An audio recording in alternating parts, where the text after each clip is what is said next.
recording. If anyone has any recording, please let me know. Otherwise, we'll go ahead and record, not a problem. So, right, we want to get the parties on the same page. That's a term of art we're used to hearing in sort of common usage. It definitely applies to contracts where, we're literally looking at the same page of text and using that as our blueprint to determine how we're going to relate to one another going forward, right? So we want things in writing so that they're clear. Having a sort of verbal back and forth with your counterparty on some kind of agreement you're trying to hammer out is a great place to get started. It's not a good place to end because people have different ideas for what, terms mean or what was meant by a particular phrase or whatever. Once it's in writing, it tends to focus the mind. It's also, for a lot of businesses, a blueprint, right? It's a thing you can use over and over and over again for transactions. So like we're going to talk, for example, about like consultancy services contracts, which are common probably for many of you. And even if, so a consultant would typically have a contract that they will offer to their potential clients. Sometimes in the case where you have larger clients, the client is going to have their own contract, and so there's a little bit of a battle of the forms. But even where the consultant isn't using their own blueprint for the transaction, it can still be useful as a comparison tool against the one that's been presented to you by your client. So you can kind of look side by side and say, okay, what are they asking for compared to what I usually ask for, and how does that differ? So the blueprint can be useful even if you're not actually having it signed at the end. Right? Protecting against broken promises. Of course, this is probably what most people think of when they think about a contract, right? It's a tool that can be used to enforce promises. And, more broadly, protecting against the unknown, right? Possible liabilities, the sorts of things that could come up in connection with some kind of collaboration. So what do we mean by a contract, right? What are the different kinds of agreements? Well, there's a million of them. This is just a little list, but it just gives you a little bit of a flavor of how many different kinds of contracts we can come across, right? So classic, right, goods and services. So the consultancy services agreement we just talked about, a contract to, for a manufacturer to provide, 1,000 widgets a month to the retailer at some price and so forth, right? So just a classic goods contract. The P&S, purchase and sale agreement. So, that shows up where there's some large piece of equipment being transferred from one party to the other. And so the purchase and sale agreement would be the tool that we would use for that. Owners and shareholders of organizations. So this is one that many people don't know about. We do a lot of educational consults, one-on-one consults with the SBLC for small business owners all around Vermont, doing all kinds of things. And for folks who already have their LLC, or in some cases like an S Corp or something like that, formed, we usually ask, okay, so do you have an operating agreement? And more than 9 out of 10 don't know what that means. An operating agreement is the agreement, it's the contract that controls how the organization will relate to its owners. And in the case of an organization with multiple owners, which of course there are many, how the owners will relate to each other, right? So the operating agreement in the context of an LLC says how owners can come and go, what happens if an owner dies, how does the organization itself relate to those owners, who's taking money and when, who brought what into the organization when it was formed, and all that kind of stuff. Similarly, when we think about corporations, in addition to owners, corporations can also have, well, shareholders are the owners of corporations. So you can have the board of directors who's running the day-to-day organization in the corporation. They're going to have agreements, contracts that specify their duties and their rights. Shareholders, on the other hand, they're the owners of the organization who may not be running it, and they have their own set of rights. So that goes into the bylaws typically of a corporation. So I'm sort of lingering on this point because many of you here probably are or want to be small business owners. And you're probably going to create, or maybe already have created, an LLC or a corporation or something similar. There is a constitution that takes the form of a contract that's used in that context. So that's an important one that a lot of people overlook. Other stuff that we see, mortgages, right? So a mortgage is an agreement between the owner of a piece of real property and a person who's lent that person money to buy the property. So in the case of a mortgage, right, just like our homes, right, we buy the home, we actually own it under the law. That thing is owned by the person who bought it, but it is subject to a lien, which means that the mortgage company, they don't own it, but they have a right to come in and foreclose upon it if the owner ceases to pay their mortgage, right? So that's another very important contract that many of us are familiar with. Leases, right? So that's the other side of the coin where we're thinking about rental properties, right? Tenancies and so forth. By the way, those can be residential leases. They can also be commercial leases. And as long as we're talking about leases, I'll just pause for a second and say, when we're thinking about the residential context, which many of us are familiar with, probably most or all of us have had a residential lease at some point along the way, that's a different animal compared to a commercial lease. Residential leases are built on top of a framework that is established by the legislature in Vermont, right? So tenants' rights are a thing, and tenants have all sorts of rights, whether it's in the lease or not. When we're thinking about business contracts, that's commercial leases. In the case of commercial leases, they aren't really built on top of that legal framework. Commercial leases, basically, the deal is whatever the contract says, whatever the lease agreement says. And so there aren't things like tenants' rights exactly. In the case of commercial leases, there is sort of a basic framework of, rights with respect to, not engaging in fraudulent activity and that kind of thing. That sort of protects, everybody in commercial contracts. But I just wanted to pause there and say commercial leases, very important to read and understand what's in those agreements because they don't have that framework of tenant protections that we're used to in residential space. Licensing contracts, right? So that's where I own something, but I'm going to let you use it. This often happens in the context of intellectual property, right? I've got a copyright.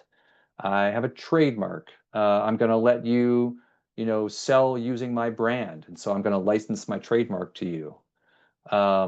I want you to put my artwork on t-shirts. I'm going to be licensing my copyright to you to make sure that you have what you need to use that image and make your own creation based on it. So licensing can also be for regular goods, but very often it comes in the context of intellectual property, IP. Bailments, that's a similar concept where we are lending money for some purpose and we expect to get it back. I won't go too deep into bailments because it's probably not too pertinent to this crowd, right? But sort of broadly speaking, what is a contract? It's a written bargain, any written bargain, right? And by the way, they don't have to be written. We're going to talk about that. There is such a thing as a verbal contract. But those are generally not a good idea, and they're quite limited in terms of what they actually can accomplish. So what kind of stuff finds its way into these various written bargains? Well, These are the elements of a contract.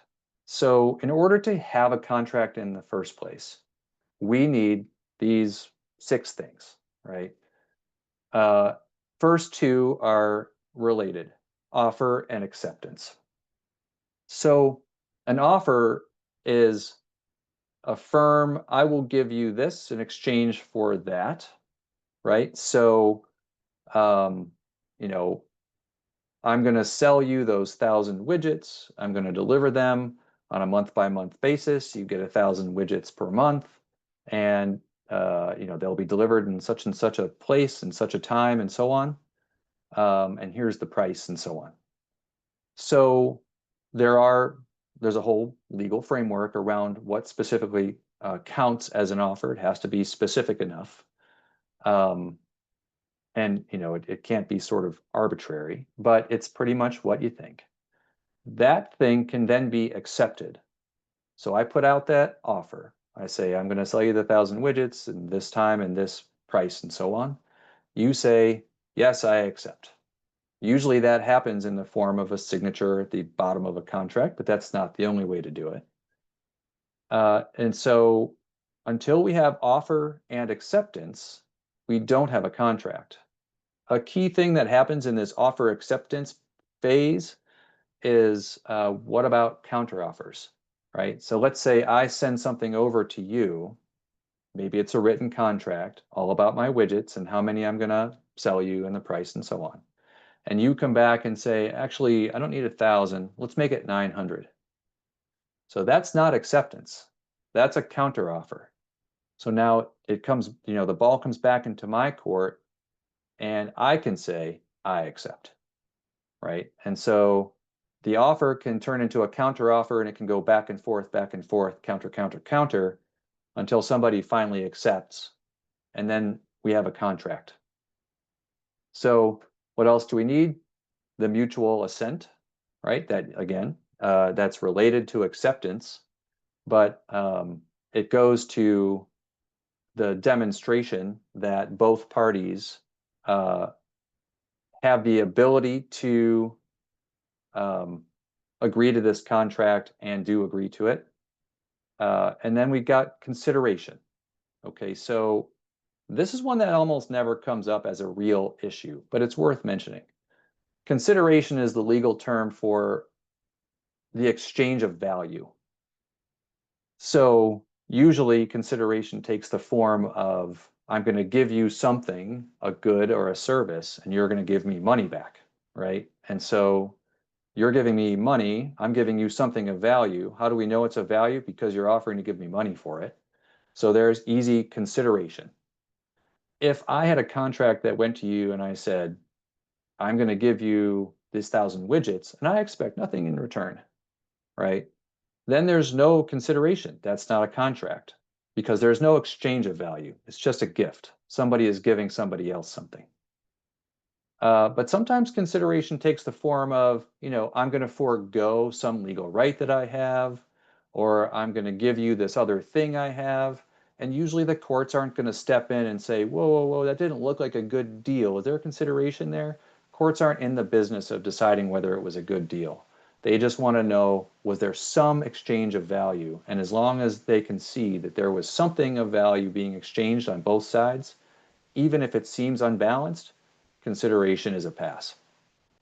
Now, there are rules around usury and fraud and so forth, which can help protect people against just obviously grossly bad exchanges. But those are not really part of contract law per se. It's more just kind of basic protections.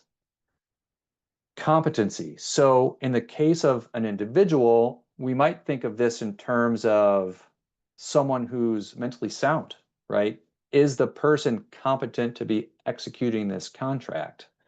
Are they in some kind of state of duress, for example, right? Is you have the gun to your head and you'd sign that paper, right? That's duress, probably not competent to sign that.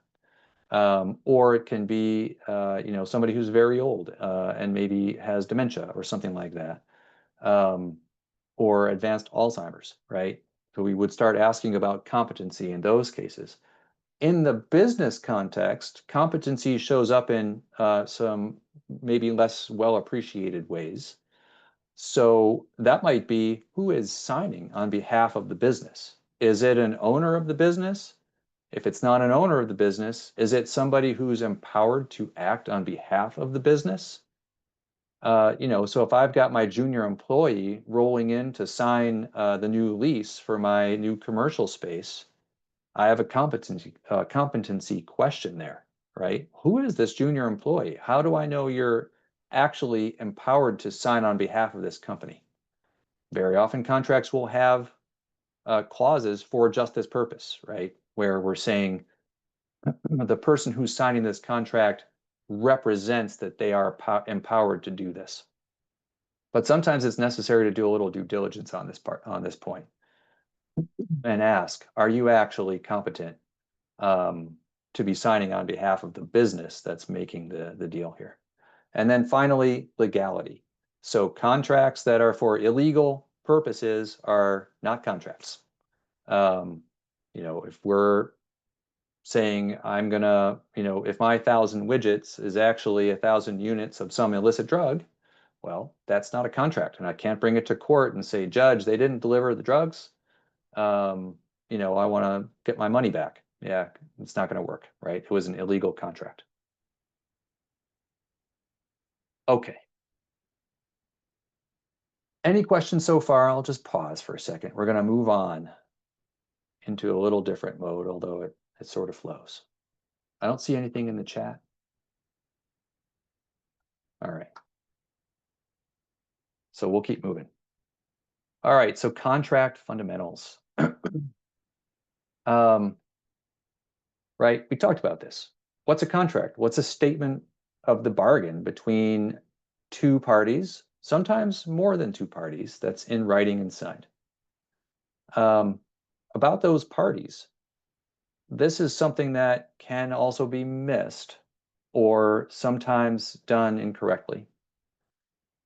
We need to be thinking about who are the parties to this contract. Most contracts have two parties, right? Landlord and tenant, giver and receiver of goods, whatever the case may be. Some contracts have three parties, 4 or 5. That can be done. And even if we're only at 2, in the case of business contracts particularly, it pays to think about who the parties really are. This goes to kind of the notion of, I'll say, corporate personhood, which I think is sort of a politically charged term these days, but it's also sort of a legal structure. It's this idea that when we create a new business organization, like an LLC or an S Corp or whatever, we're creating a new legal person. And that person can make contracts, just like a human can do. Very often, business owners, especially small business owners who are just getting started, can struggle with this concept of there's me on the one hand and there's my business on the other, and those are different people, right? On the one hand, there's me, I'm the human. Then over here, still me, but now it's the business. And so when we're thinking about the parties to a contract, we need to think about, who is it? Is it me, the human? In the case of my mortgage, it's me, the human, right? Because my home is for me. I'm not buying my home for my business. I'm buying it for me and for my family, and we're all going to live in it. And if I fail to pay the note on my mortgage, then they're going to foreclose on it, and they're going to come after me as a human. But when I'm going off and doing a commercial lease, now it's not me. Now it's my business, right? Because the commercial lease is for commercial space that I'm going to use to operate my business. So who's the party to that contract? It's the business. It's the LLC. It's not me. I'll sign it at the bottom with my signature, and I'll put, if it's an LLC, comma, member, or if it's a corporation, comma, president or CEO or whatever your title is. right? I don't have, as a human, I don't really have anything to do with that commercial lease. Now, as a practical matter, just as while we're on this topic of commercial leases, if the landlord looks at my business and I'm a single member LLC, which I am, by the way, right? My law firm is a single member LLC. It's just me. And if I want to go get commercial space to operate my law firm, then the landlord is probably going to come to me and say, I'm not comfortable that your business is collectible if you decide to stop paying on your lease and you end up owing me a bunch of money. So I want you, Brian Bailey, the human behind the law firm, to guarantee this. How's that going to look in the contract? It's still the law firm making, it's the LLC, right? Let's depersonalize it. It's the LLC, it's the business making the contract with the landlord.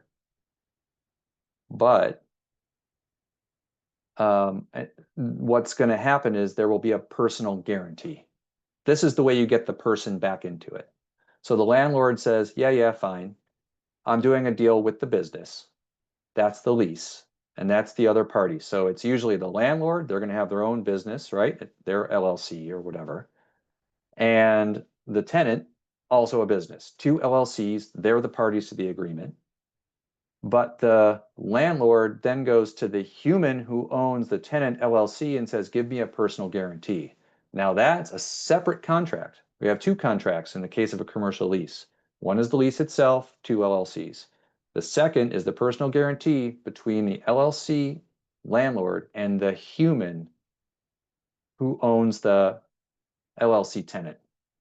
And what that personal guarantee says is, hey, if your business can't pay the rent that's due or whatever other fees are due under our lease agreement, then you, the human, are on the hook, right? That's how this works, because normally you wouldn't be. Normally it's only the business who's on the hook, not the human. So who are the parties, right? You can see where it does get a little bit complicated, and that's an easy one to miss because it's right at the top of the document. So when we're done looking at this thing, hopefully we've got some clarity, right? What is the exchange of value that we've agreed to here?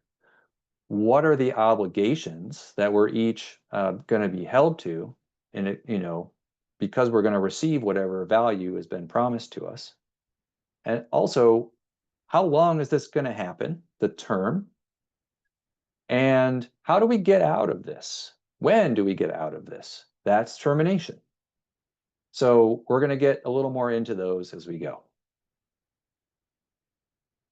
All right, so what does the contract do, in addition to the clarity and specifying who it is and what it is and everything?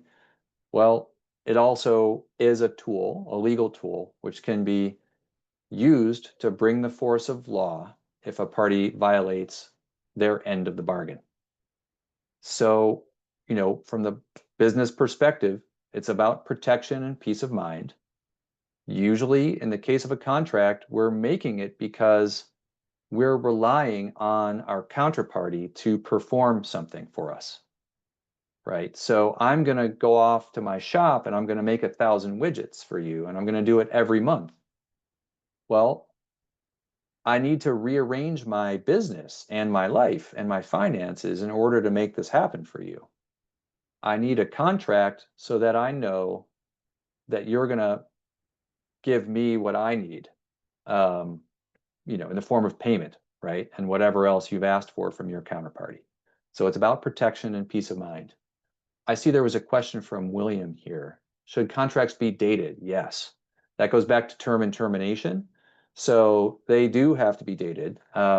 We need to know when it began, and we need to know when it ends.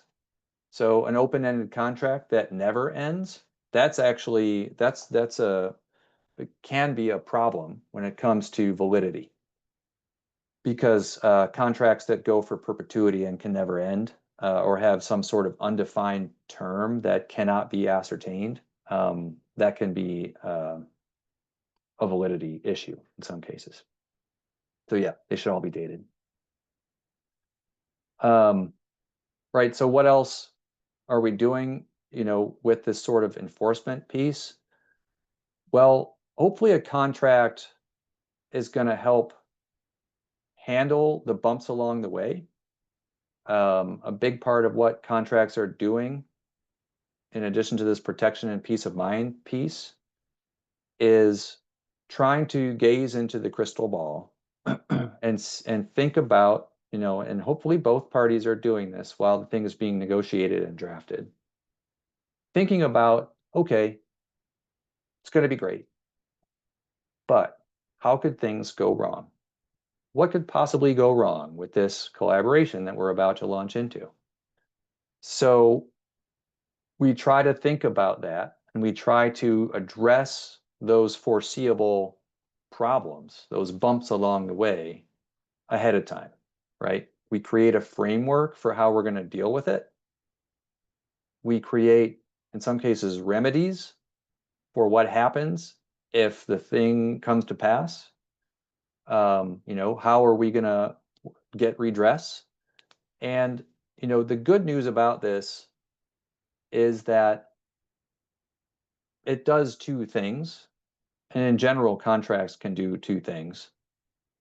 One is it gets us thinking about these things ahead of time so that we can have this discussion while things are good.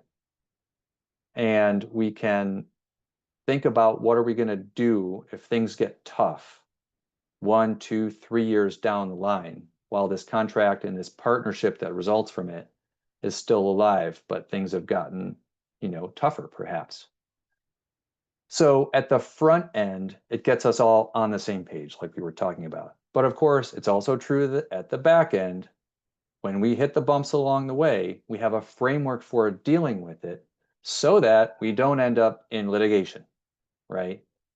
A good contract is keeping people out of court, not being used as a tool in court, although they are that too, right? And so to that end, it specifies the consequences of a breach. A breach is just the legal term for when one party doesn't do the thing that it said it would do in the contract. So there's sort of the technical breach and there's the material breach.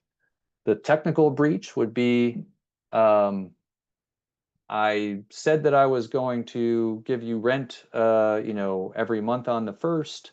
1 month I gave it to you on the second, right? That's a breach, right? In the contract, it said rent's due the first. Maybe the contract didn't say anything about what happens if rent is late, although it should have said that, perhaps, because that's one of those foreseeable bumps along the way. What if the rent is late by a day? Let's say we missed that and we just don't have anything. Okay, well, it's a breach. Rent was a day late. It's not a material breach, though, probably, right? That's a technical breach. No big deal. A material breach is a more serious type of situation where I have, not held up my end of the bargain in some material way. Also, contracts can deal with termination. We talked about that. So termination, on the one hand, can be the natural end of the contract, but they can also happen for cause. So that would be, okay, you've breached the contract, you did not hold up your end of the bargain, and now I get to terminate the contract. That could be one of the remedies. And so we can talk about what does termination for cause look like, and when do the various, the two parties or more than two parties, the various parties, when do they get to do this? When do they get to say, I'm ending this partnership? That's termination for cause. Okay, that's a big bite. We're going to go over some of this stuff in a little more detail as we go, but I'll pause. Any questions so far? Okay, hearing none. So we talked about offer, acceptance, and consideration. These are the key components of the contract, right? So what is in there? What does that mean? What does that look like in the contract? It specifies what's the deal, right? What are we trying to do here? What promises are we making to one another, right? Promises usually go both ways. And what protections are we going to put in place to make sure that the promises are kept? And not just that, what other kinds of protections? We're going to talk about things like confidentiality, for example, right? How are you, my counterparty, going to protect me? And what's the procedure for all this? So those are the kinds of things that need to find their way in there. That's a good statement of the bargain, right? Pricing, obviously important. How much money are we talking about here, right? Timing. When am I going to be paid? It's one thing to say, yeah, that's great, I'll pay you. But, paying you next week and paying you next decade are two very different things. Timing matters, right? What if things go wrong? Who pays, right? Then what? When things go wrong, as they sometimes do, and sometimes it's not the fault of either party, damage accrues. So let's think back to our widgets, right? That are manufactured by party one and received by party two for sale. Well, maybe the widgets get lost in shipment, right? The boat sinks and the widgets are at the bottom of the ocean. So something went wrong. Who's going to pay for that? And what protections, right? Back to protections. What protections are in place for the widgets at the bottom of the ocean? Well, just taking that example forward a little bit, who's got insurance, right? Who pays for the insurance? If there's no insurance, who pays for the loss? So, when we think about this stuff, if something goes wrong, we should think about which party is in the position to bear this. So who could get insurance for the shipment before it goes on the boat? Usually that's going to be the shipper, right? Not the receiver. The shipper is the one who's making the deal with the boat captain to bring the things across the ocean. And the person who's arranging the shipment can get the insurance, right? We're all asked that question when we go to UPS or wherever. Do you want insurance on that? Yeah, sure. How much do you want to insure it for? So who pays if things go wrong? Well, who should bear that burden? Who bears the risk? Where does it make sense to place the risk? That's the kind of thing we're thinking about when we think about contracts and we think about who pays. What about how to make changes, right? So sometimes contracts can be a bit of a living document. Sometimes we're going to need to make course corrections along the way, and everybody agrees to do that. It's not uncommon where we're going to say, that bargain we struck 3 years ago, hey, it's going great, but there's this problem that we keep running into, and it's a problem for all of us, and we need to find a way to solve it. Let's amend the agreement. Well, how do we do that? We can always make a new agreement and decide, together to put the old one away, right? If the parties agree that the agreement should be set aside, then it will be set aside. And a new agreement can be put in its place. But sometimes it's not that simple, and it's usually helpful to have the agreement a framework for making changes if that's something the parties want to be able to do. So there's also this idea of the tilts of the contract. This is, I think, an important one for a lot of small businesses, especially. So there's kind of the drafter advantage that can happen, right? Every contract that's going to be between two parties originates with one of the parties. And that party gets to put all the pages or all the words on the page and decide what the contract is going to look like and which words they're going to use. And, it's a big wide universe of words we can string together. So the contract drafter can make it however they want, and they can tilt it one way or the other. So they can make it more favorable to one party, or they can make it more favorable to the other party, or they can try hard to make it even-handed. Well, this is something that needs to be considered. When we think about two businesses making a contract between themselves, and let's assume that the businesses are kind of comparable business, stature and size. And so it's not a huge imbalance of power between the two. Nevertheless, so both those businesses are probably going to have their own attorney, hopefully. And one of those attorneys is going to draft the contract, and the other one is going to review the draft. The one who drafts the contract is working in the favor of their client, only one of the parties. And the person who reviews the contract, they're on the other side. So there's not just a temptation, there's almost a professional responsibility on the part of the attorney drafting the contract to tilt it where they can towards their client. And so this is just something to sort of be aware of, that there's many, many decisions along the way when someone is drafting a contract about exactly how to do this.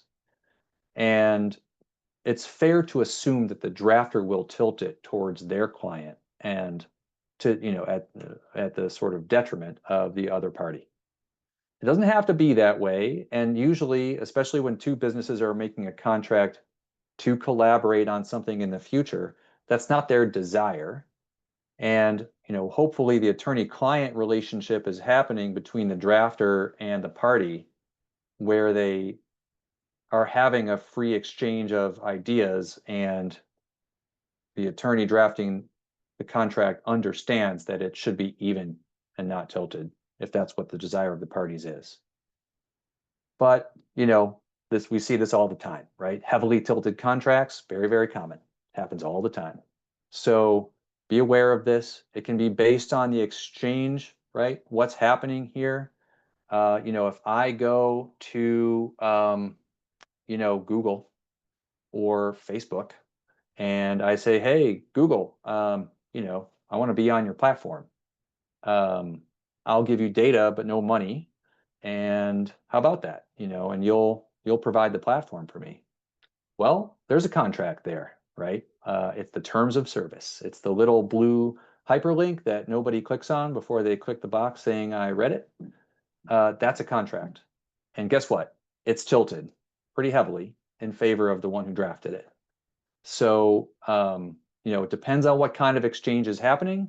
It depends on who the businesses are. Sometimes you get a situation where you've got small business over here, giant multinational over there. They're going to enter into some kind of collaboration. Giant multinational says, here's my agreement, take it or leave it. And that's the deal, right? So even if it is tilted, sometimes it's like, well, you can either do business or you can't, or you can choose not to with a giant multinational. But just be aware, contracts can be tilted. All right, we talked about this reusable template idea. I think that's an important thing to keep in mind, if nothing else, so that you can evaluate the tilt, right? When you have a contract that was written with your interest in mind or with your attorney, even if and maybe your attorney says, hey, I've made this even-handed because that's what you wanted, right? Or we've tilted this in your favor, but not heavily. Or, yeah, this thing's all for you. Then you know what you have and you can compare it, right? You've got your template, you can compare it against the one that's being presented to you and see how they differ, see which way the tilt is going. Okay, we're going to jump into some common clauses that we find over and over again in contracts. Before we get into that, this sort of concludes the kind of overview piece of contracts, what they are and why they are. Any questions about kind of what we've covered so far before we move on? All right, good. Hearing none, we'll move on. So common clauses. This is stuff you're going to see over and over again. Confidentiality is a big one. So when two businesses, or two individuals for that matter, get into some kind of collaboration, there is very often a sharing of secrets, right? Confidential information. So, back to my widgets, what can I say? I'm a mechanical engineer by training, and I used to do a lot of patents, and so I know widgets. And when we think about that context, um, if I want you to manufacture something for me, then I need to tell you all the secrets about how to make the thing that I have designed. And that might include, special materials, special manufacturing techniques, um, you know, all the tricks of the trade about how I'm going to, how I've made this in a way that it's, the quality and the performance that I expect, right? So that's a bunch of secrets that I'm going to give you as the manufacturer so that you can make it just the way I would have made it, and you're going to make it for me. So that's where confidentiality comes in, because what I don't want to do is for my manufacturer, who now knows all my secrets about how to make my special invention, um, I don't want that person to then share it, put it up on their social media and say, wow, look what I just learned about this special material that can be used in this way, right? Like, no, you're my partner in this. You're not supposed to be sharing my confidential information. But if I haven't said that in my agreement, there's probably no prohibition on them doing that. So that's what confidentiality restrictions are all about. It's restrictions on the sharing of information. How do we structure these things? Well, first we need to figure out whose is whose, right? What is the confidential information that we're worried about here? And maybe, and very often, both parties have it, right? So you've got your confidential information and I've got mine, and we're going to describe what that is, right? But sometimes it's not both. Sometimes it's a one-way thing. So I'm going to share with you all my drawings and schematics and tricks of the trade for how to make my invention. You're not giving me anything except, a box full of widgets every month, right? I'm not actually getting any information from you.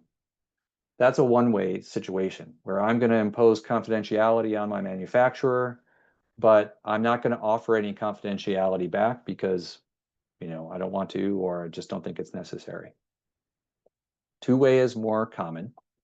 That's where everybody says, yep, we've all got confidential information here, and we're all going to protect it, right? You have yours, I have mine. We're all going to do the job of protecting it. What does that mean, by the way? How do we protect it? Usually, the way these are drafted is we'll say, you are going to protect it at least as well as you protect your own confidential information. But in any case, you're going to use a commercially reasonable standard for protecting your information, whatever that means, right? And we'll talk about the gray area here in a little while. So when we think about confidentiality, there's also this concept of excluded information. So what we can't do is say, it's all secrets, just don't say anything to anyone. Because that's probably not enforceable, right? We have to have a carve out for what's not confidential, what's excluded. And usually that's going to be things like it's things you already knew, it's things that you discovered on your own, it's things that are in the public domain, right? This is something I run into frequently enough where, client says, I want to keep all this confidential, but I gave a presentation on it last month. And it's like, well, you kind of can't have it both ways. Either it's confidential as to everyone, or it isn't.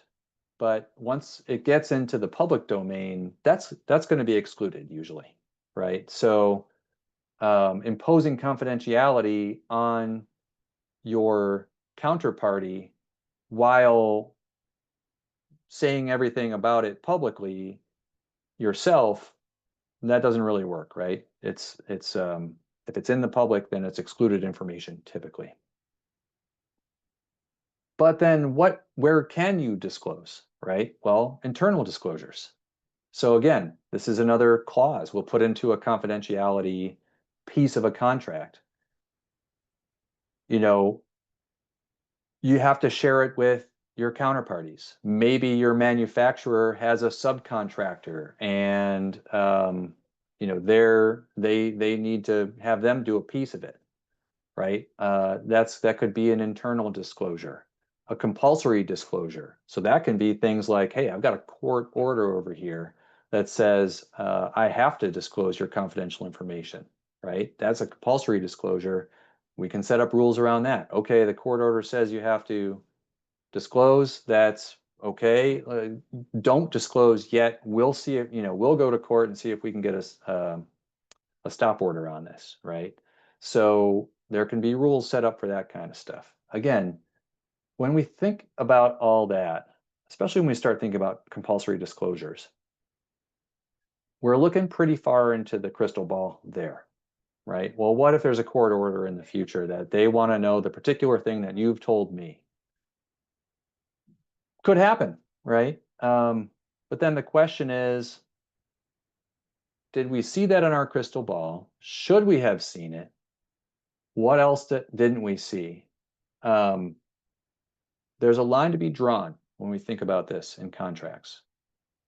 How much trouble do we want to forestall from the future versus how long do we want our contract to be? And this is a balance that we have to strike in all contracts, deciding how much stuff do we want to deal with ahead of time. Are we willing to have a 50-pager, or do we want to keep it to 10 or 5? And are we willing to pay for a 50-pager, right? Now, if it's a multi-million-dollar deal, 50-pager probably makes sense. If it's $1,000 a month for 24 months, a 10-pager is probably more than adequate. So, but that's always a decision that has to be made along the way. That's a little bit of a side road, right? So thinking about confidentiality, there's also this question of publishing. So are we allowed to publish? If so, what are we allowed to publish? This comes up a lot in consultancy agreements, particularly where the consultant says, hey, I want to be able to say who my clients have been. I want to kind of use the name dropping for clients. I want to be able to talk about the kind of work that I've done for you. So I want to be able to publish this stuff. Well, what are the rules around that? Am I allowed to do that? Can I publish details or just the outline? That's the sort of thing that needs to be hammered out in the confidentiality space. Okay, another one that comes up a lot is intellectual property. So this is the main part of my practice, and I'll try not to bore you with too many details here. But like confidentiality, intellectual property asks the question, who's bringing what to the table? Whose is whose? So I'm bringing know-how, I'm bringing my copyrights, I'm bringing branding, trademarks, and so forth, right? I'm bringing all this. You've got your own things you're bringing to the table. Typically, an intellectual property clause will say something like, your IP that you brought to this remains yours. My IP that I brought into the collaboration, that remains mine. Sometimes licenses, though, come up, right? So we're going to work together, and as we do that, you're going to use my copyrights, or I'm asking you to manufacture a device which is covered by my patents. You need a license, right? We can't end up in a situation where you've done the work that I asked you to do and I have a claim for infringement. That doesn't make any sense. So sometimes there needs to be an explicit license to the IP. And sometimes that license needs to last for the duration of the agreement. Sometimes it needs to go a little bit beyond. Those are things that can be thought about. What about other people's licenses? So as we move forward with our collaboration, maybe we need someone else's copyright. Maybe we're running into trouble with someone else's patent who's not a party to the agreement. Okay, whose job is it to go out and seek and obtain the license we need from somebody else? That goes back to the same kind of question that we covered with respect to insurance. Well, who's in a position to know whether they need that in the first place? So think about the consultant, right? The small consultancy shop that's working with the big corporation to help them streamline their processes or do, whatever thing the corporation needs to have done. So consultancy comes in, they're working together with the corporate, within the corporate framework, and they develop a new process for doing things better. As they, move ahead with that, they discovered that they needed a license to someone else's intellectual property because, they have a new manufacturing technique or whatever that they've decided to do as a result of the consultancy, and that creates an infringement of someone else's patent. Oops. So who's on the hook for this? Does the agreement cover this at all? Hopefully it does, right? And the thing we want to be thinking about is who's in the best position to bear that risk, and we place the risk using the agreement on the party who's in the best position. So in my example of the small consultant and the big corporation, I think it probably would be a fair ask in most cases that the big corporation be the one who goes out and obtains the license. And so it's their responsibility under the agreement to go get the license that they need. Because the small consultant probably doesn't know their business that well, doesn't know about competitors, isn't in a position to understand that that license would ever have been needed in the first place. But the big company is in that position. We're going to talk about indemnification, which is another way that we make sure that the consultant stays out of trouble if and when something like that comes to pass. So that's licenses. What about intellectual property that's created during the course of the collaboration? This happens a lot. So we get two parties that come together. They're going to build something together. They're going to do something, create a project, collaborate to, make something better than what they could have made on their own. When that happens, very often they end up with intellectual property that is a result of the collaboration. And the question of who owns it can be quite consequential in some cases. So intellectual property clauses will usually cover this. Very often it's done by industry. So if we've got two parties coming together,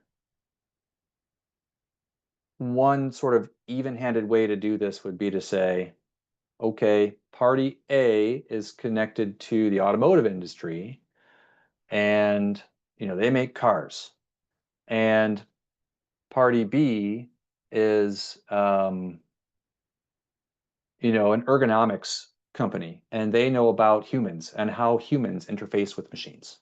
Okay, so great. Car manufacturer, ergonomics consultant. When we create IP, we can ask the question, all right, is it a car or is it a new ergonomics invention? If it's a car, then automotive industry player owns that. If it's a new ergonomics thing, then consultant owns that. You can see though, and I'm going to go down another little side road here. That's a little bit gray, right? How do we know that? It depends on what the invention is. Like you could imagine that the ergonomics expert and the car together, they're creating a new seat, which has ergonomic features.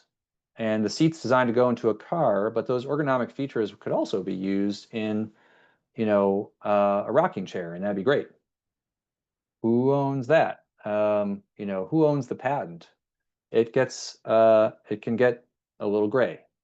So that's where the side road comes in. Contracts are full of gray areas. They necessarily are. They always are.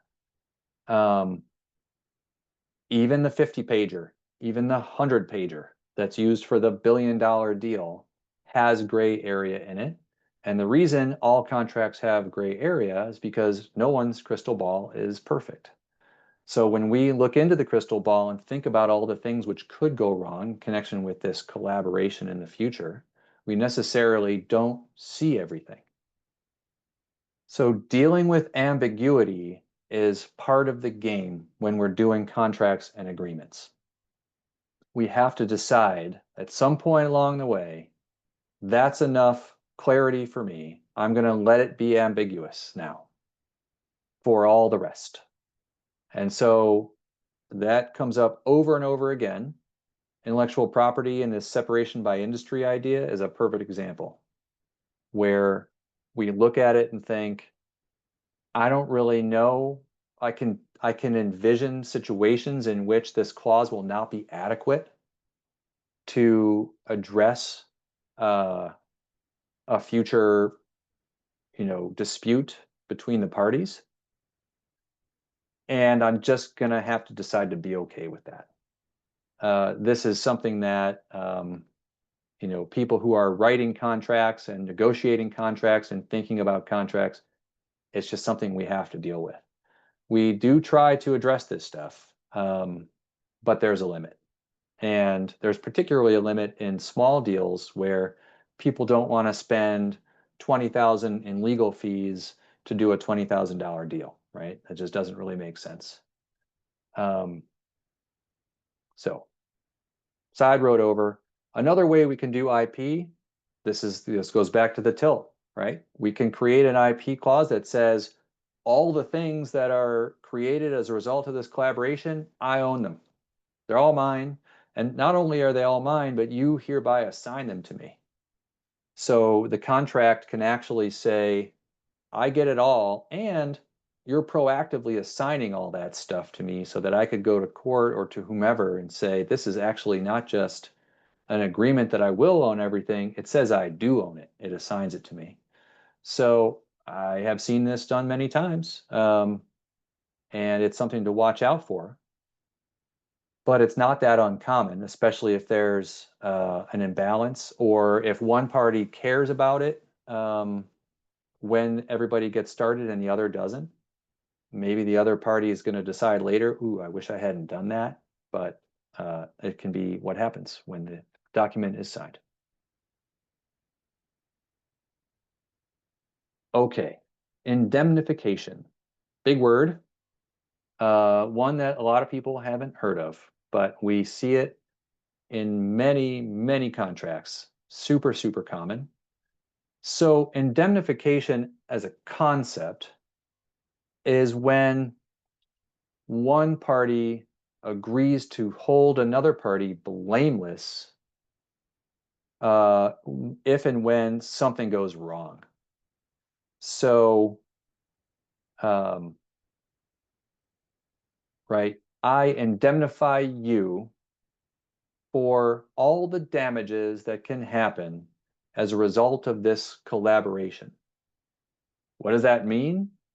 It means that if we both get sued because of the collaboration that we've done, thinking back, for example, to our oops patent infringement situation, right, where we have consultant and company, they come together, they create a new process, they infringe someone else's patent, they're in trouble.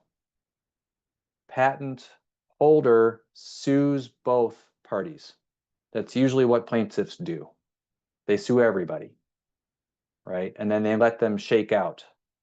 But they're going to sue the consultant, they're going to sue the company, they're going to sue the individuals, they're going to sue the janitor if they have to.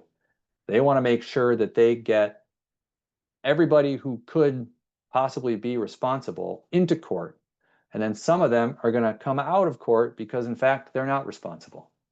One of the ways you get out of court is to say, I'm indemnified by that one over there who's also in court. So if we think about the big company who gave indemnification for patent infringement to the consultant. And then they both get sued for patent infringement because it happens. The consultant gets to come to court and say, I realize I've been sued, but I don't belong here. I don't belong here because I'm indemnified by a big company over there. And judge can say, let me see your contract. Yes, I see you're indemnified. You're indemnified for patent infringement specifically, or all the kinds of bad things, damage and so forth. Great, consultant, you're out. Big company, you're in. Let's talk about your infringement. So that's how indemnification works. It can be very powerful because it basically says, if something goes wrong and we all get sued, I'll take it, right? You're blameless. I'll take the hit. Any loss and damage is taken by the giver of indemnification from the receiver of indemnification. But wait, it actually gets even better, because sometimes indemnification goes further and says, not only will I pay a judgment if we all get sued and lose, I'll also defend. So usually indemnification will do both things. It says, I'll defend against the lawsuit, right? I'll bring my lawyers, I'll pay the fees, I'll do all the things that need to be done. I'll, fly people to the court that we need to go to. I'll do all that. You don't have to do any of that. And, if we lose, I'll also pay the judgment. It doesn't have to be that way, right? It can be, hey, we're all going to defend together. But then if we lose, I'll pay the judgment. You're still stuck in court. You just don't have to worry about losing. But you do have to help defend. All right. So that's indemnification. What about dispute resolution? This is another important one, especially for a lot of small businesses. So how do disputes happen? Well, we all know how they happen, right? They happen because people decide that they're not happy with the state of affairs and they're going to sue somebody. So that can happen, for example, as a result of breach of contract. So contracts can include provisions for how to do dispute resolution. The default, if there's nothing written in the contract, and by the way, another little side road, there are defaults, right? So for things we don't write, there are defaults in the law in some cases. Dispute resolution is a perfect example of that. We can say nothing at all about how we're going to resolve disputes. If we say nothing at all about that, well, the default applies. You get to use the courts, right? That's what they're for. We all have a right to access the courts for our disputes, including civil disputes like breach of contract. So courts and litigation are the default, and they can be specified as well if the contractors want to be clear about it. Yeah, hey, if we get into a fight, we're going to go to court, and that's how we're going to do it. That's a fine thing to say. Although it's true regardless. There's also the question, though, if we think about courts and litigation, well, which courts? Whose courts? I live in Vermont, but my counterparty to the agreement might live in Massachusetts or Kansas or Oregon. So if we get into a fight, are we going to court in Vermont or are we going to court in Kansas or Oregon?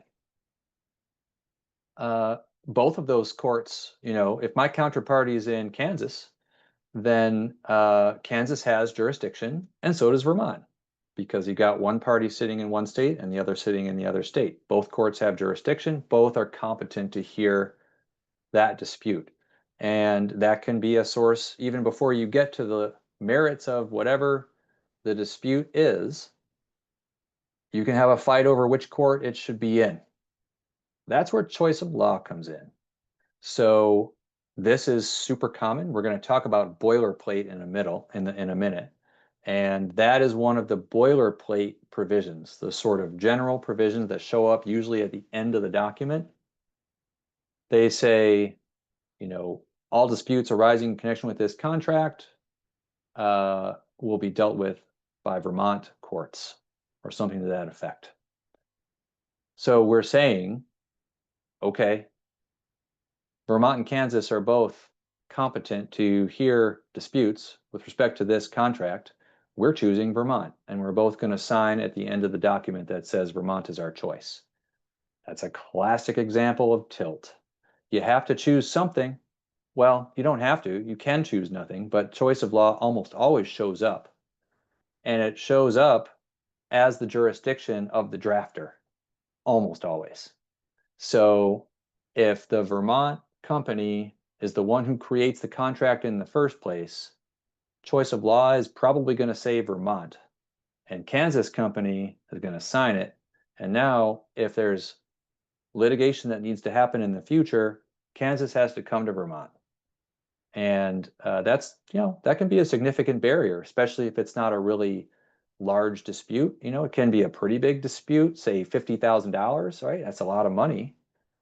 But the amount you could potentially recover on a $50,000 potential, maybe I'm going to win judgment, is reduced by the fact that you need to retain counsel in a state where you don't live, and you're going to have to come to that state a bunch of times and, leave all your other responsibilities at home and fly back and forth and back and forth and so forth. And it's a pretty big barrier, right? Choice of law matters.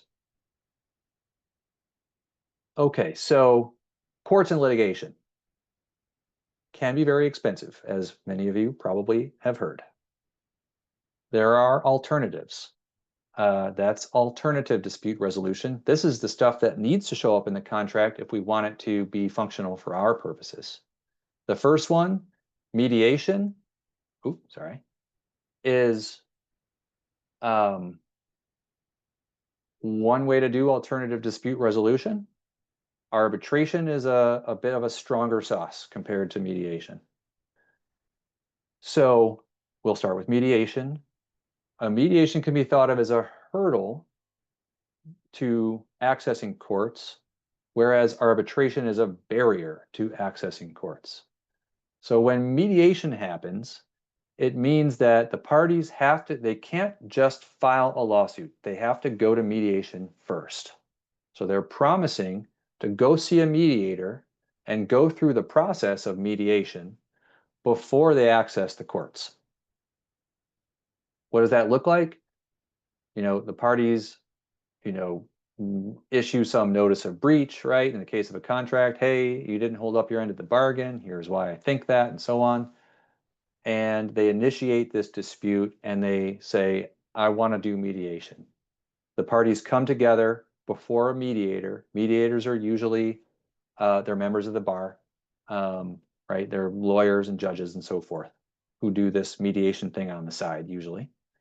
And the parties have to go sit in a room with that person, can be virtual, and say their piece, right? This is my case. This is my defense. Well, but you did this. Well, but I did that, and so on. Whatever the details of their dispute are, that stuff gets aired in mediation. And if things are going well, they can settle it in mediation, right? So sometimes we just need that neutral third party to be in the room mediating the dispute. That's what they're doing. But if they don't settle, then they can go to court. So they have to go through the mediation first, but it doesn't have to be successful. They can still go to court and have a judge decide, and sometimes a jury. But then there's arbitration. So arbitration is the strongest of the alternative dispute resolutions because it prevents the parties from going to court. So arbitration works a lot like mediation. Usually it's a judge or a lawyer. Sometimes retired judges do this, right? Where they just do arbitration for folks after their time on the bench is done. And they're doing the same job that they always did, except that now they're an arbitrator and not a judge.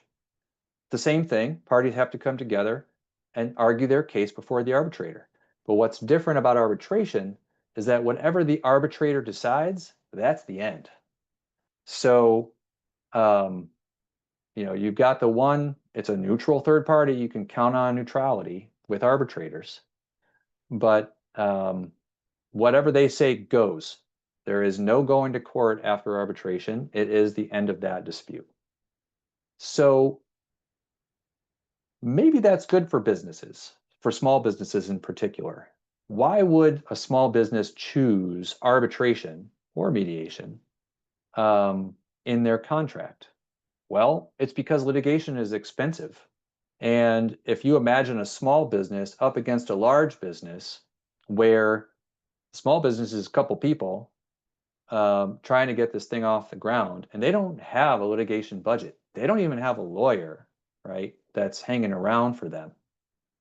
So engaging in protracted litigation over the breach of agreement, even if they're clearly sort of in the more favorable legal position, it might not really work for small businesses because the large business is just they're going to drag them, around using their team of lawyers and slow things down and make things difficult.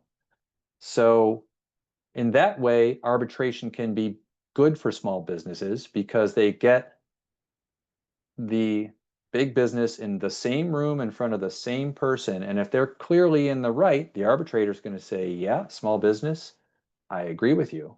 You've been wronged. Big business, you owe them. So do it, right? And it's a low cost way to get a final judgment. So that's good. On the other hand, arbitration denies access to courts, which means you're denying yourself and the parties access to all the things judges can do. And particularly, judges can hold parties who aren't behaving in contempt, right? Judges have extreme authority to impose order on the proceedings that arbitrators don't have. So if you've got someone in there who's just being pugilistic and is hurling obscenities all over the room and just not being a nice person and being a total obstructionist and so on, obfuscating the proceedings, all these nasty things. A judge can say, that's contempt. You will be orderly in my court. And if you don't do it, I can put you in jail. Arbitrators can't do that. So there's a good reason why the courts have the power that they have, but they are expensive or can be expensive to access. In general, reasonable minds can differ on this. Personally, I think arbitration is usually a good choice for small businesses because I know they can't afford heavy litigation, and at least this gives them a chance to access justice. But I understand and have explained some of the reasons why it can also be. There are folks who disagree with me about that. All right, let's get into the boilerplate because it matters, actually. When we think about boilerplate, we think like, oh, that's some archaic, arcane, silly legalese. Yay, verily, on this day we have made this agreement. Like, yeah, no, actually the boilerplate is doing work. And those things do matter, and not having it can create problems. So let's talk about what goes into that little section. Choice of law we've talked about. That one's important for reasons we talked about. Another one is called entire agreement. And so what this clause says and does is it makes it so that the written agreement, which is signed at the bottom by both parties, that's all of it. There's no other agreement. How does this play out? Well, usually it plays out by someone later when there's a dispute. Someone says, yeah, that's what the agreement says. But hey, there's this gray area in the agreement, or even there's something in the agreement that I just disagree with. And I got this email, see? And, a week before we sign the agreement, the email says this other thing. And that's the deal. The deal is what the email says, not what the agreement says. Well, if there's an entire agreement clause, that argument falls flat because the agreement says, nope, this is all of it. You can't bring me your email and say that's part of the agreement because it's not. The entire agreement is inside the document. Now, in the case of a gray area thing, sometimes people can skirt around the entire agreement thing where they say, yeah, okay, there's some ambiguity over here and we need to resolve it. And everyone agrees it's actually ambiguous. And so we actually do need to figure out what that ambiguity really means. Now I've got the email and I can bring it in to try to resolve the ambiguity. Maybe that will fly. But this notion that we talked about something or there's an email out there or after we signed the agreement, we made a modification. No, not if there's an entire agreement clause. As to modifications, by the way, most entire agreement clauses will say if there's going to be a modification of the agreement, then it has to be in writing and signed by both parties. So again, that's not an email, right? Because we didn't sign it. If we want to change the agreement, we can't do it willy-nilly, and we certainly can't do it with a discussion. It has to be in writing and signed. This way, it prevents breach of contract disputes from devolving into this, war of words and, emails and he said this, but she said that. And, we're just not we're not going there. And that is a very useful thing when we're getting into disputes because we need a closed universe. Otherwise, it goes nuts. It's too much to consider. So entire agreement can be really important. Severability. So severability says that if some part of this contract is found to be invalid, right, because there's some perpetual obligation that never ends, or it was illegal, or whatever the case, right? But it's just this little section over here. It's not the whole thing. It's a 10-page agreement. The invalid thing is just this one little clause, one paragraph. If we don't have a severability clause written into the agreement, then a judge might be forced to toss the entire thing. They say, well, this piece over here is invalid, so there just is no agreement because the entire agreement is now invalid. Severability says, no, no, no, future judge, you can strike out that little piece that was invalid and keep the rest. It's okay to sever a little piece of the agreement and keep the rest. If we don't give the judge future ability to do that, they may not be able to do it, and then the entire agreement goes, and that's not usually good for anybody. So, oops, sorry about that. Binding effect and assignability. So how do we decide what happens if I decide that I want to give my rights and confer my obligations under the agreement to someone else? When we think about a residential lease, that's a sublet, right? So for those of us who've had many residential leases in our lives, like me, and maybe we've decided that we'd really like to go somewhere else for the summer, but our lease goes until the fall. Can I just get someone else to like come live in the house? That's assignability, right? That's saying, well, why can't I just get someone else to step into my shoes? They'll finish the job, right? That is not something that the parties usually want to agree to. There can be exceptions to that. If I sell my business, then the agreement goes with it. That's more typical.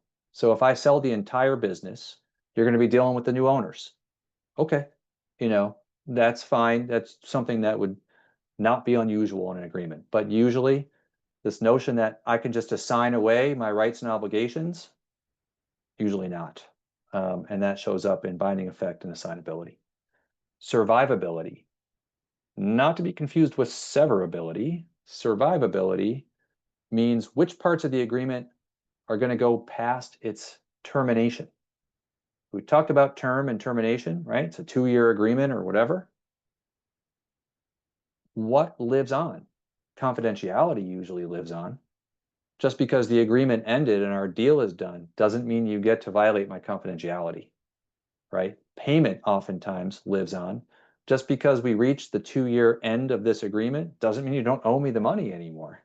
Just because, if you haven't paid it, you still owe it, right? That's survivable.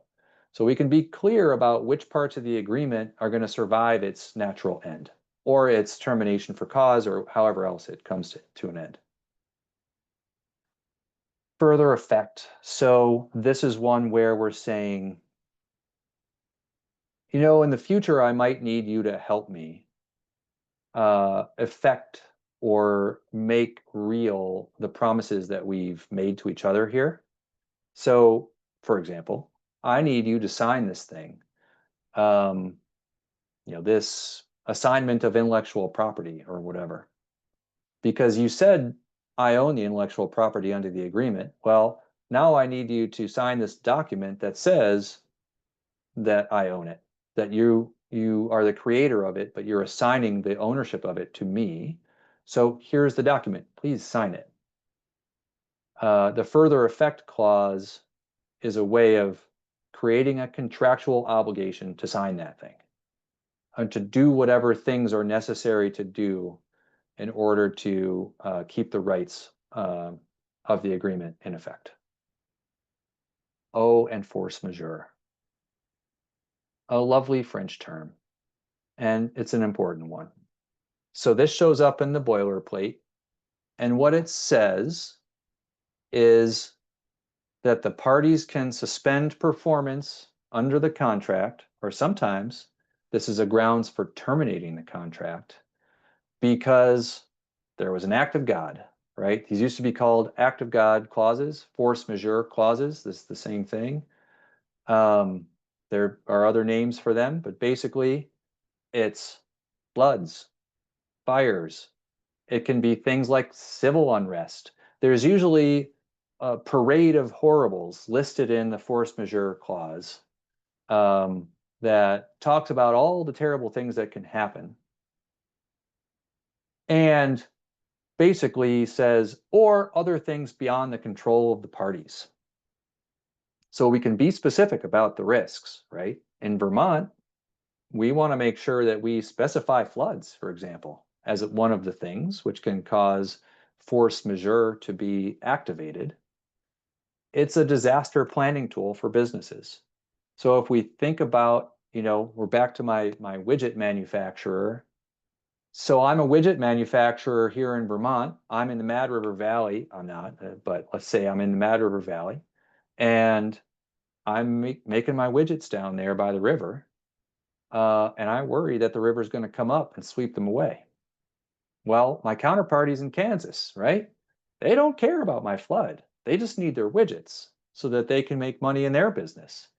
And I call them up and say, counterparty, yeah, bad news over here. I got flooded and all my widgets are 2 miles downstream and scattered on the stream bank and they're destroyed. And so I can't meet my obligations under the contract. And Kansas counterparty says, not my problem. I'll look for the cases when they arrive. Go do what you got to do. It's not my problem. Just deal with it. And if you don't do what you got to do and don't find a way to deal with it, I'm going to hold you in breach and you're going to see a summons to court. Well, it is their problem if there's a force majeure clause. So that's where you activate force majeure. You declare it. You say, section 10.2, force majeure, I'm declaring it. We got flooded, right? Flooding is specifically called out in the force majeure clause, or it's a thing beyond the control of the parties, right? I can't control the water. So force majeure, I get to do whatever the contract says. Usually it is suspend performance while I deal with it. Sometimes it's, I get to just walk away. So that's an important one. All right, we're going to get into the bad stuff. But before I go any further with that, I'll give another pause just if anyone has questions. What about contract templates online? Yeah, they're fine.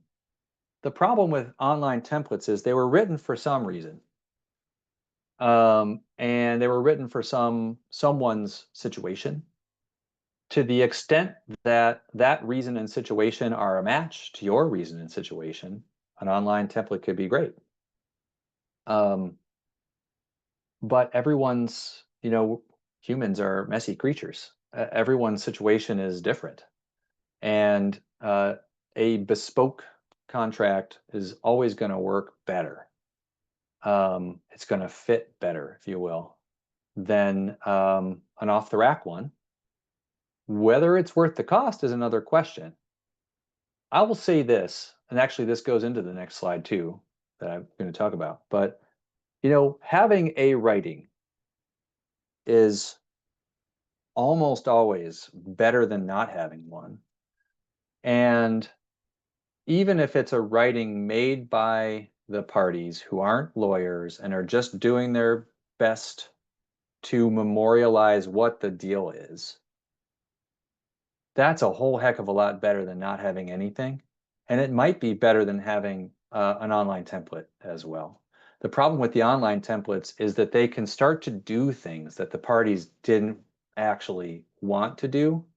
But once they sign the document, they're bound by it, regardless of whether they read it. So that's where the problems can come in with the templates. But that said, it is very possible to DIY a pretty good contract. It's, it's not going to be as good as having legal training or having a lawyer. But small businesses can do a lot for themselves and not have to incur legal fees. Although we're going to talk about this at the end. That's one of the reasons we are here as the Small Business Law Center, is that we offer these trainings, of course. We also offer people access to lawyers at no cost to you. So if you are a small business in Vermont, you can access a lawyer for up to 10 hours. Doesn't cost you anything. We have a grant that we administer from the Small Business Administration. We pay the lawyers what's called a low bono rate. It's a lot less than a normal billable rate, but it's enough to keep the lights on, and it's enough to have a bunch of lawyers around Vermont who participate. So getting a lawyer is useful. If nothing else, having that person explain to you what the contract is doing and why then gives you the empowerment to make it your own document, make modifications as your business changes, without having to necessarily go back and incur legal fees. So I think that's another way to think about it, is you might hire a lawyer once, and maybe in our case, if you got 10 hours, you just use it up and have them explain, walk you through it, chapter and verse. What are we doing here? So that you can take ownership of the document. But you can also pay a lawyer for that, and then you can own it.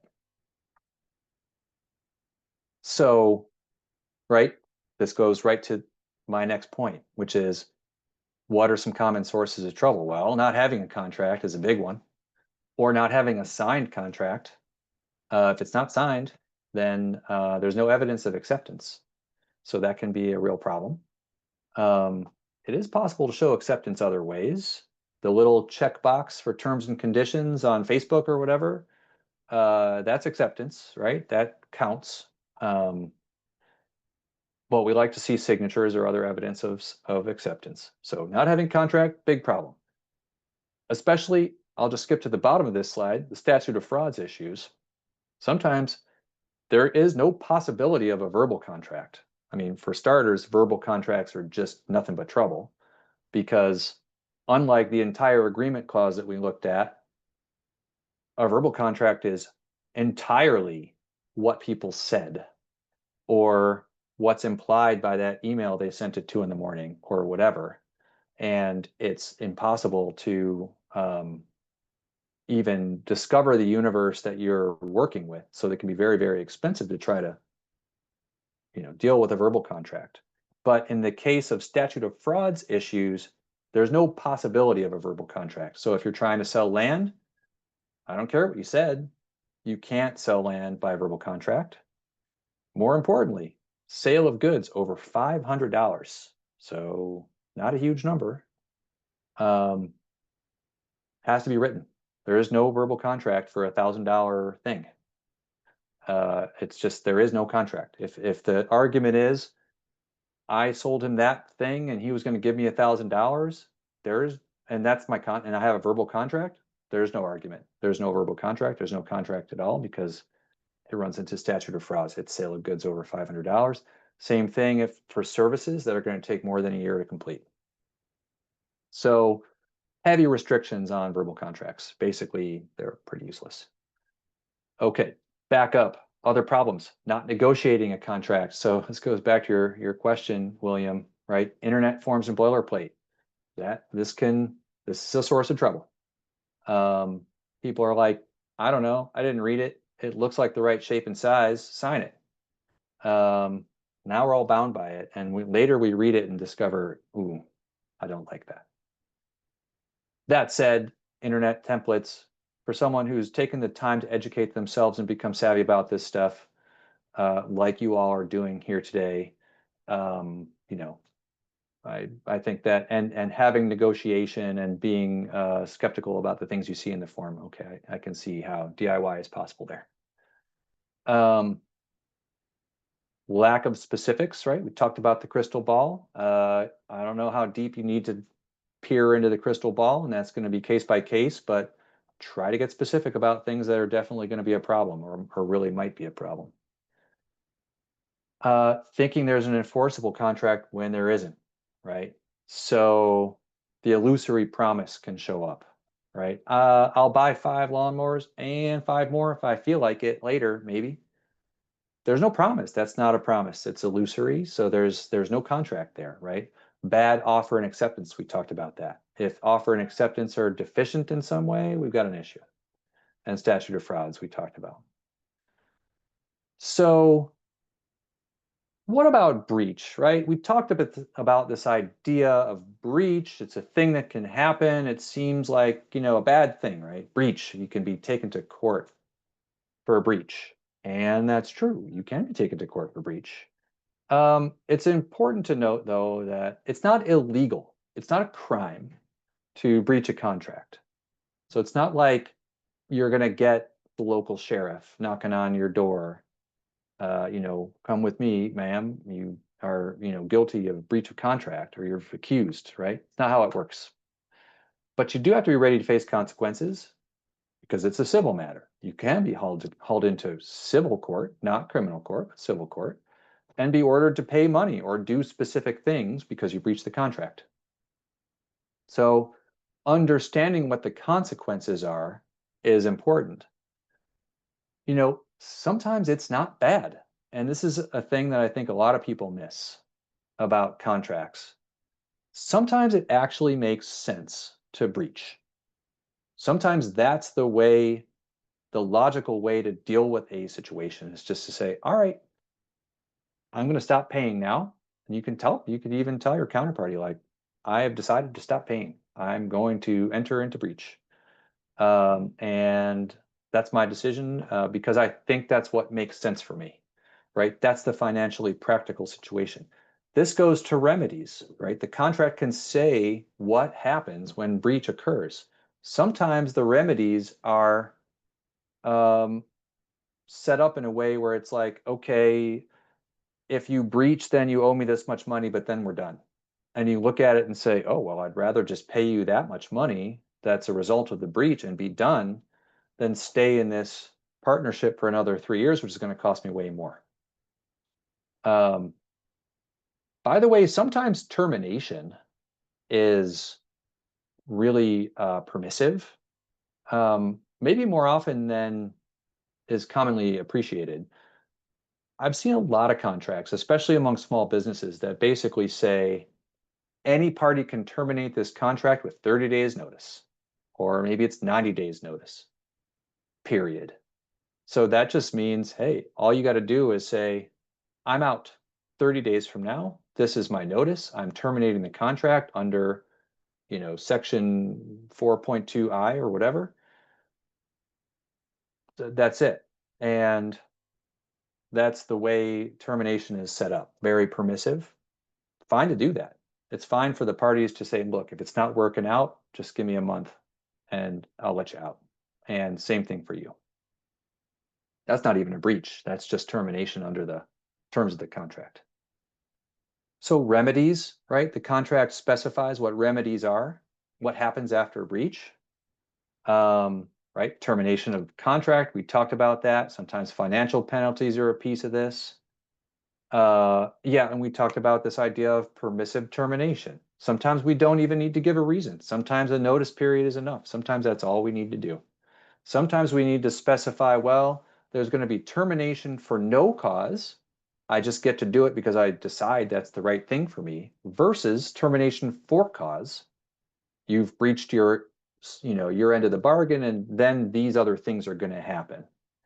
I get a different set of rules that I can use to try to get redress if there's termination for cause, as opposed to it's just not working out and I just want to walk away. So how does this look when we do get into a dispute situation? It's the letter writing campaign is usually how this stuff begins. So one side hires a lawyer, says, lawyer, this arrangement I have is not working out. They're not holding up their end of the bargain. Help. And lawyer says, okay, I will write a letter. And that letter goes to the other party or to the other party's lawyer if they have one, and lays out the claim and usually makes a demand, right? So you've done this bad thing, you're in breach of the contract, our demand is you pay or you do something specific so that you cure the breach. Very often the contract will specify you get an opportunity to cure the breach, and there's some way to sort of get back on track before we just let the thing blow up. So the letter writing campaign is usually where it begins. After that, if the parties can't agree, it's mediation and arbitration and lawsuits. Oh my. So thing to keep in mind there, small claims court, we've all heard of this. It's available and it applies to disputes up to $10,000. Small claims court is designed to be efficient, fast, inexpensive, and friendly to pro se litigants. That is to say, people who don't have a lawyer representing them. Right? The judges in small claims court are usually very willing to explain the law to the litigants and explain what needs to happen. So for small disputes under 10,000, small claims court is an option. But consider the cost of the fight. Think about who pays. Sometimes the agreement will specify that attorney's fees are to be paid by the loser. That can be pretty punitive if it's a big fight.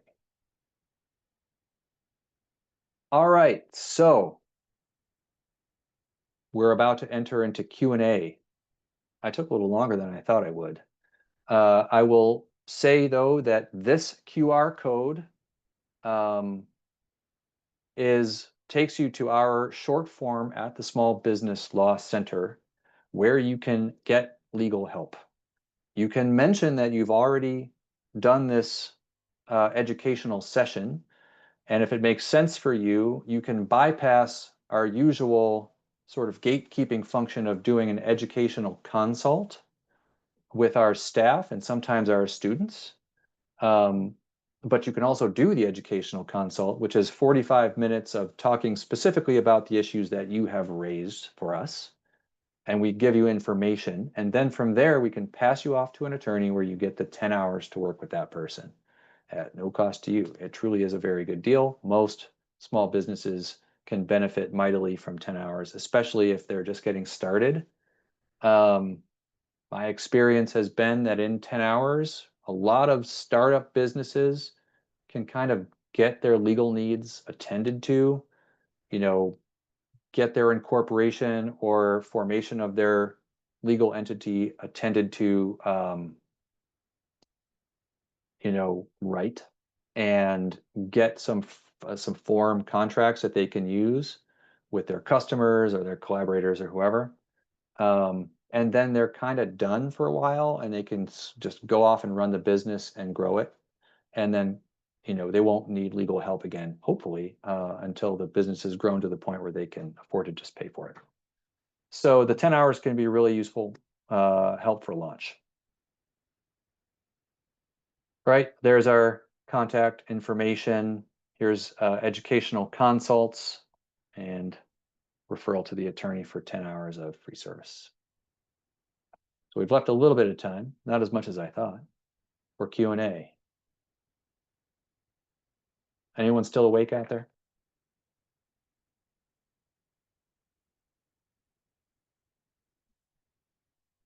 Hi, Patty, you're muted. Hi, I am still awake and I I appreciated the still can't session, hear so you. thank you. You're unmuted, however. Can you hear me now? Let me make sure that I have my audio set up right.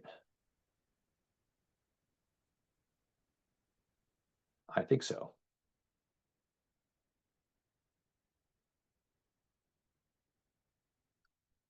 Yes. You're welcome. And thank you, Patty. I hope this is useful for folks. Anyone else?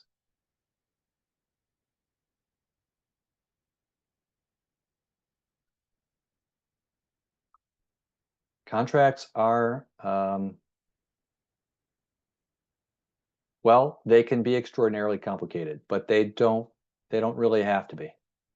Um, you know, most of the stuff that small businesses need, it's not rocket science. It's really not. We can get it done. A lot of times, a two-pager is totally adequate. Yes, it's true that 100-page contracts exist for extraordinarily complicated business deals, and those things all have a good reason. And yes, you need, to have been top of your class at Harvard and to have 20 years of experience before you can draft that kind of contract. Nobody needs those things. Small businesses can be helped with just the basics. Thanks, Vinny.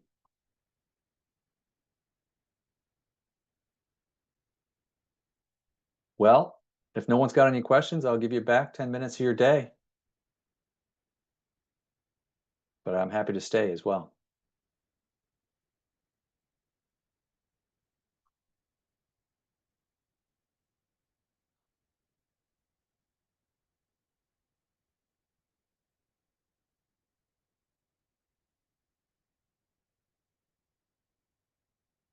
All right. Just a few of us. Thanks, everybody.